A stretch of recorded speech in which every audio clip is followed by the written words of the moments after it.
On 23rd of June 1996, an unscheduled special program began to play on Bangladesh's state television.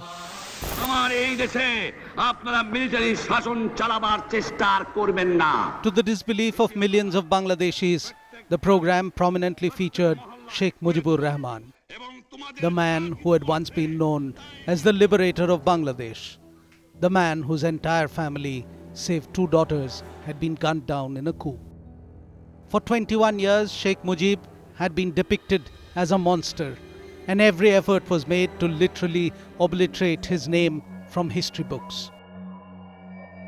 What changed that fateful day was that his daughter had taken over as the Prime Minister of Bangladesh. Mujib's daughter had a country to win over when she fought the elections. She had been waiting 15 years for the people of Bangladesh to once again vote in an Awami League government. Since then, she has been Prime Minister of her country 3 times. And she is now one of the most important female Muslim leaders in the world. A steadfast friend of India, she is currently on a visit here.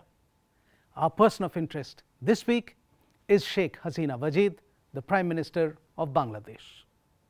এবারে সংগ্রাম আমাদের মুক্তির সংগ্রাম এবারে সংগ্রাম স্বাধীনতার সংগ্রাম জয় Bangla Like her fathers, Hasina's connection with India was one forged by political necessity.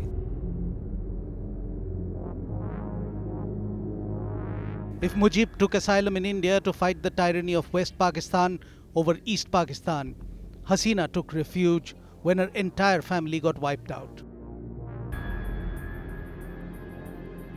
6 years she spent in Delhi before she returned home to try and change the path Bangladesh had taken when the coup killed her father.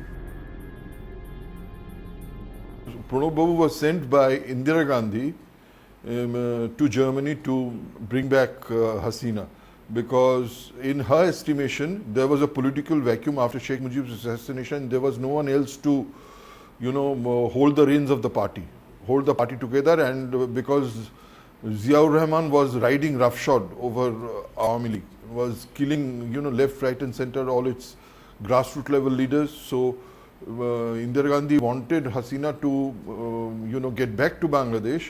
In the meantime, she should be in Delhi, prepare herself for the, the task that lie ahead of her, and that she wanted her to finish the unfinished task of her father. She was then just a shy, homebound housewife. Very reticent and very, very hospitable, and all the Awami League leaders who came to India would make a beeline for Delhi, would visit Pandara Road, her flat, and Dr. Wajid was given a job by Mrs. Gandhi.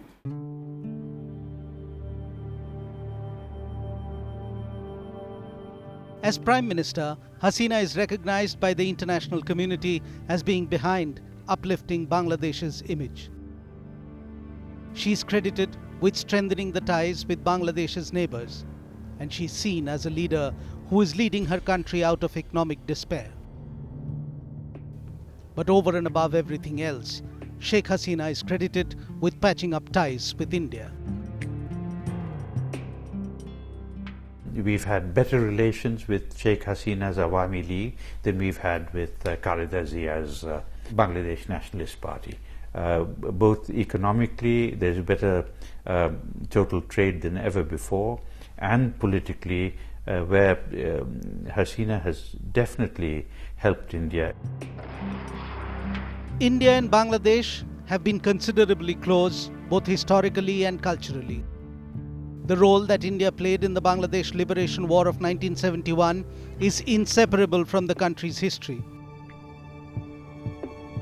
Despite that, the last 46 years have not been spent entirely in neighborly bonhomie. There have been a number of setbacks. Time and again, disputes over territory, water sharing rights, illegal immigration, cross-border insurgency, and terrorism have dogged the relations. Bangladesh has even accused India of having a big brotherly attitude towards it, while India accused Bangladesh of acting against Indian interests by giving sanctuary to insurgents active in its northeastern region. She is her own person. She is much like her father. Both are fiercely independent.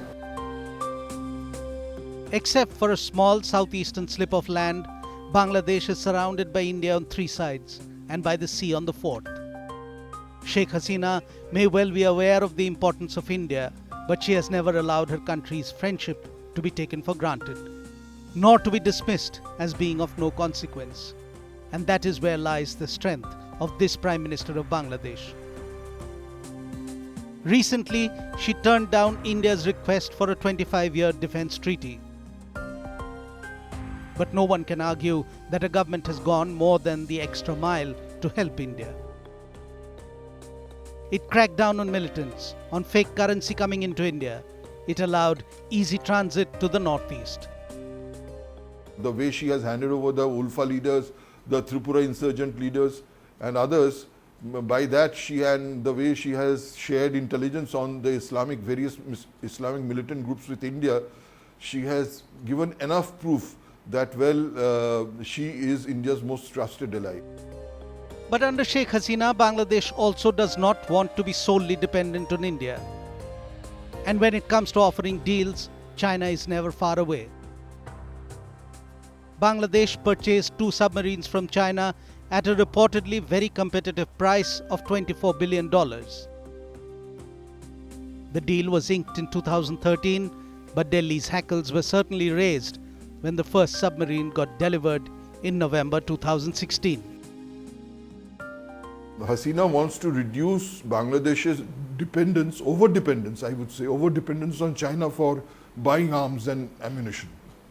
There is a secret agreement which Ziaur Rahman had signed with China, under which China was to provide Bangladesh with all kinds of, it will be a captive market and China will use it for dumping its obsolete weapons, which it has been doing so far. This defense cooperation agreement that Hasina is going to sign with India will ensure that, Bangladesh has another source of buying defense equipment and armaments, that is India.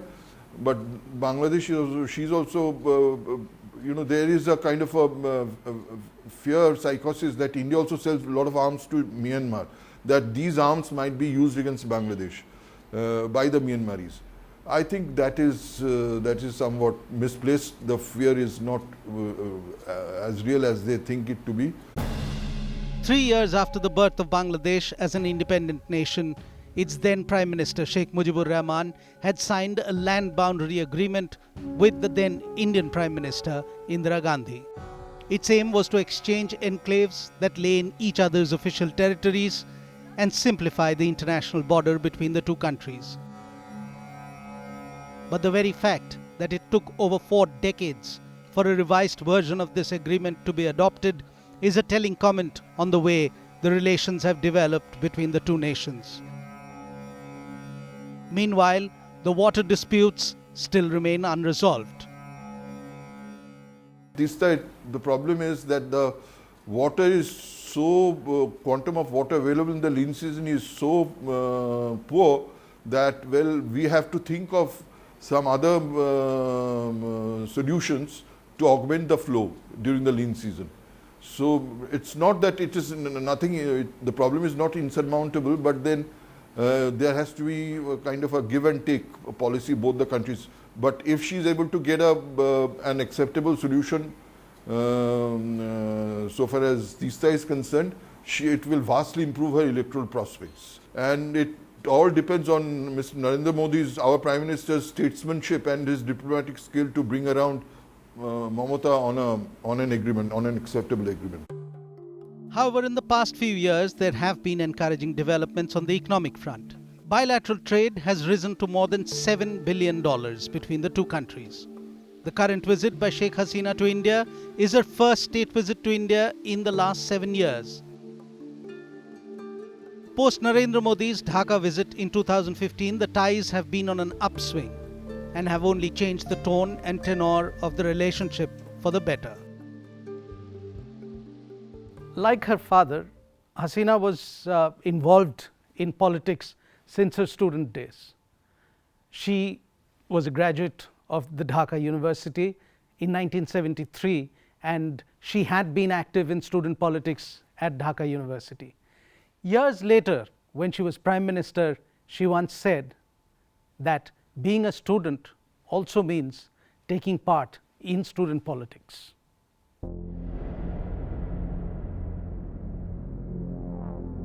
As India got ready to celebrate its 28th Independence Day, across the border, early in the morning of 15th of August 1975, a group of military officers began firing indiscriminately at number 32 Dhanmondi Road, Dhaka.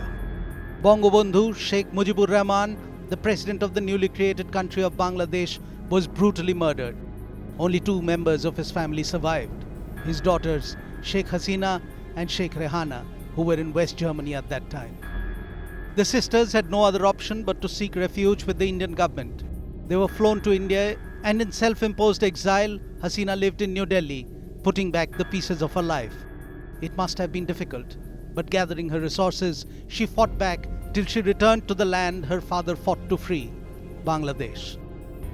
I have seen her graduating from a timid, homebound housewife, shy housewife, into a cool, calculating politician, and then into a statesman. She's now a statesman. She's an astute politician, and I think in many respects she's done very well. She's made some mistakes, of course, but she's done very well by and large. In 1981, Hasina returned to her homeland and was elected president of the Bangladeshi Awami League. Her life was never completely secure because the people who had killed her father were still in Bangladesh. She had to work against very great odds. She's been through great trials and come through it very well. She's a very gutsy woman, I must say, but a lady of tremendous courage of conviction she had. She wanted to get back to Bangladesh and be her father's daughter. All through the 80s, the 2 Begums of Bangladesh, yet to be foes, were actually working in tandem to bring an end to the military rule in the country. This was the only period when Khalida Zia and Sheikh Hasina, each leading her party, were on the same page. They cooperated with each other closely to bring democracy back to their country. The military dictator, President Ershad, intensified repression to preserve his rule, but failed. Because the joint leadership of Hasina and Khalida was a formidable force, and Bangladesh was seething with discontent. In December 1990, Ershad finally resigned, and an interim government held democratic elections in 1991. In these, Khalida Zia stole a march over Hasina and became Prime Minister. Hasina turned bitter, and her bitterness soon turned to anger when Khalida's government endorsed an existing indemnity law granting almost complete impunity to the murderers of Sheikh Mujibur Rahman. And so began the hostility between the 2 Begums. So when elections were called for in 1996, Hasina decided to pull all stops to win. In 1991, Sheikh Hasina had lost out to Khalida Zia to win the confidence of the Bangladesh people. So in 1996, during campaigning, she was seen sometimes wearing the hijab, sometimes carrying the prayer beads in her hand, and using these Islamic symbols, she wooed the Islamic majority voters of Bangladesh. Now, it possibly did help her win the elections, and she became Prime Minister. All that and more when we come back from the break.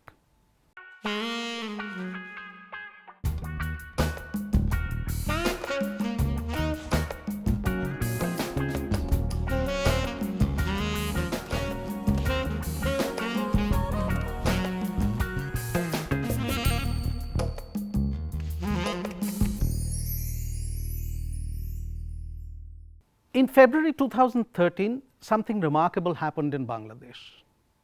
There was widespread agitation against Islamist parties. Now, this was the first time that in a Muslim majority country, in a populous Muslim country, the population was agitating against Islamist parties. And hundreds and thousands of people came out on the streets against fundamentalism. সমাবেশ থেকে লাখো কণ্ঠে যুদ্ধ অপরাধীদের ফাঁসি নিশ্চিত করার দাবি জানানো হয়েছে। সংসদে নতুন আইন করে যুদ্ধ অপরাধীদের ফাঁসি নিশ্চিত করার আহ্বানও জানানো হয়েছে মহাসমাবেশ থেকে। The Shahbag uprising's goal was not to overthrow a secular government, but to protect one. The youth of Bangladesh had rallied in support of the policies and direction that the Sheikh Hasina government had chosen for the country. Hundreds of thousands of demonstrators massed at an intersection in capital Dhaka.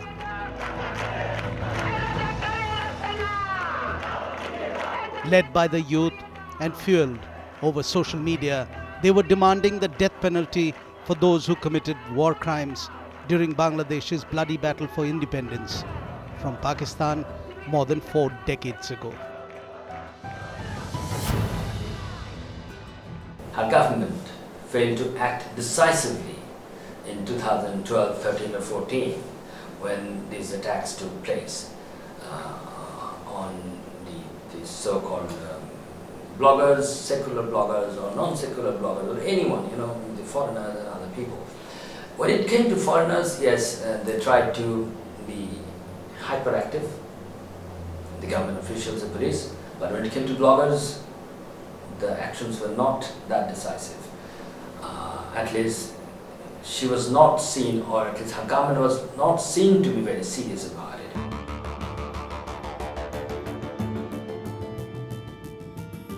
In 2010, Hasina's government set up a court that it called the International Crimes Tribunal to finally bring to justice those accused in the massacres that took place in 1970-71.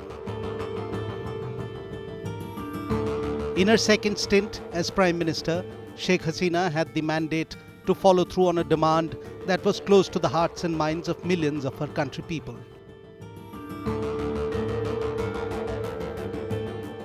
Incumbency was a strong factor then, but also Khaleda Zia proved to be not a very effective Prime Minister, and in socio-economic matters, I think the public really wanted a change of government.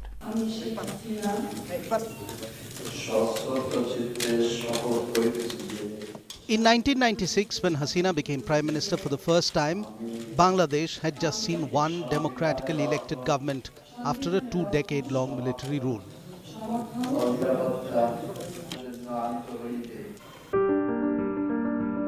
Khaleda Zia's stint as Prime Minister had been mired in controversy and corruption.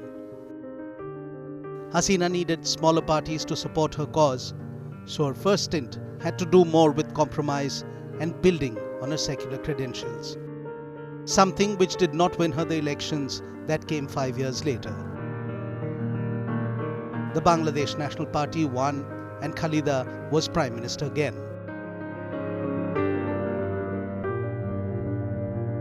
On 21st of August 2004, there was a grenade attack that killed 24 and injured more than 300 people. Sheikh Hasina had just finished giving a speech. She was seriously injured but alive. Years later, she even accused Khaleda Zia of having been behind the attack. But in 2004, what it did was it sort of swung the sympathy towards Hasina and her Awami League, and the electorate started turning towards her.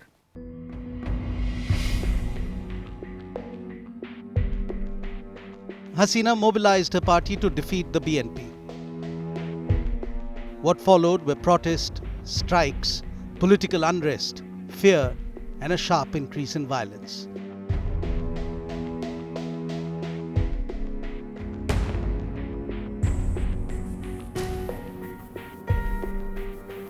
and uncertainty rose over who would head the interim government after Khalida's government came to an end in October 2006.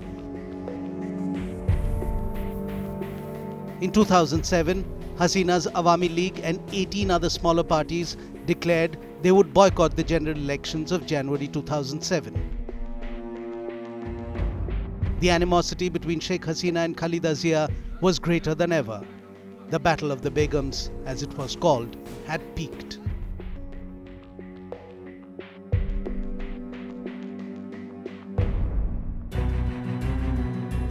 A state of emergency was declared and Lieutenant General Moinuddin Ahmed took over. Political activity was prohibited and an arrest warrant issued for Sheikh Hasina.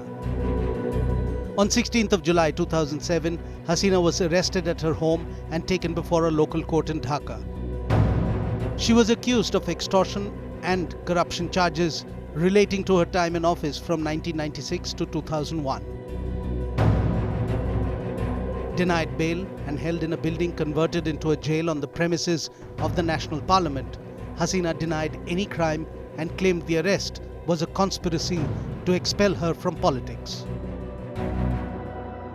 Charges of corruption were brought against both Sheikh Hasina and Khalida Zia and other senior political leaders, and also some of the top business leaders in Bangladesh in 2007 and 2008. And some of these charges were thrown away by the courts because of lack of evidence. The prosecution couldn't do their job properly, and in some cases the charges were absolutely false and baseless. Even in some cases where charges were deemed to be genuine, the prosecution just couldn't prove it in the courts. Hasina spent close to a year in custody before the Dhaka High Court stopped the trial. She was released on medical parole and left for the USA. On her return towards the end of 2008, her countrymen gifted the Awami League a landslide victory, handing her the mantle for the second time.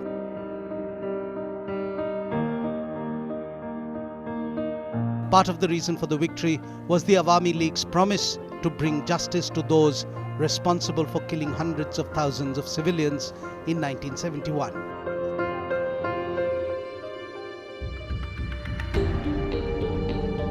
It had been barely 2 months since the Hasina government had taken power when it was seriously rattled.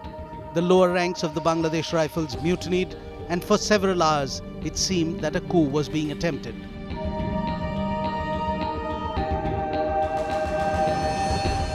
"74 persons, including 57 army officers, were killed in the abortive mutiny at BDR's Dhaka headquarters. Sheikh Hasina, however, managed to overcome the crisis and over the years came out stronger.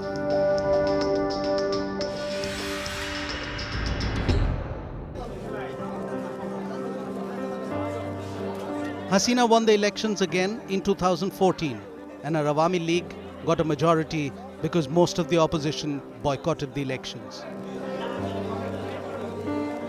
But like before, Sheikh Hasina Wajid became Prime Minister of a coalition government, a government that is striving to give Bangladesh a secular identity, like the one that was envisaged by her father when Bangladesh rose from the ashes of East Pakistan. Awami League has long been described as a left of the center political party, but of late one would be tempted to say that it's no longer even a centrist party, it's veering to the right.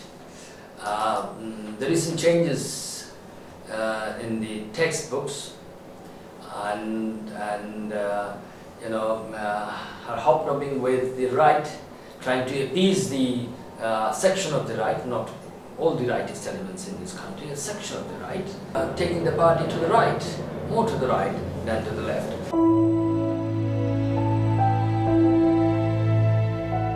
Bangladesh is the proof that the two-nation theory that partitioned India was flawed, and on Sheikh Hasina rests the hope that she will steer the third most populous Muslim country away from its fundamentalist aberrations.